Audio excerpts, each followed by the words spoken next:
I still remember the first time I walked the tracks outside Glendale. Even in daylight, the air felt held, like the land itself was bracing for a memory. Back in 1947, steel met steel here, and the night answered with screams and fire. A commuter run, ordinary, familiar, rolling through the dark toward morning, and then, in a heartbeat, everything unraveled. A misread signal, a moment of human error, or something more complicated. We'll never fully agree. But car after car crumpled like paper, metal shrieked, windows burst, dozens didn't make it home. When the dust settled, the town felt smaller. Families gathered at kitchen tables with an empty chair and a story they could barely tell. Names were read in churches, the tracks were repaired, trains ran again, and yet some things stayed, because soon after the wreck, people started hearing things.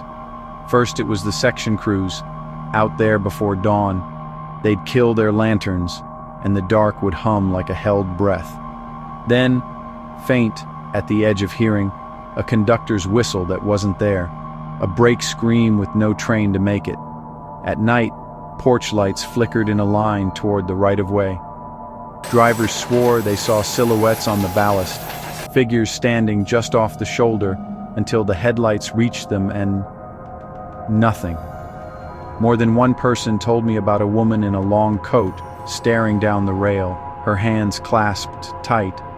Turn your head, she was gone. There are whispers too, not words you can hold, but the shape of words, the kind that find the soft part of your chest and press. Some say the whispers come from beneath the ties riding the old iron like a wire. Others say they travel on fog right along the drainage ditches, pooling where the wreck once burned. I met a retired brakeman who refused to cross that stretch alone. He said once his lamp guttered, just a hiccup, and in that blink he saw the interior of a coach lit by sparks, suit jackets, hat pins, a child's lunch pail tumbling end over end. Then the light came back, and he was standing in weeds. Skeptics will tell you it's wind in the eucalyptus or the power lines complaining to the night. They're not wrong, but places hold echoes, and this one has a chorus of hurried steps, of names shouted and never answered, of warning bells that came too late.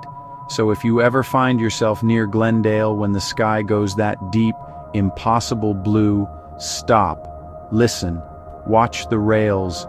You might catch a flicker, like a lantern winking from another time.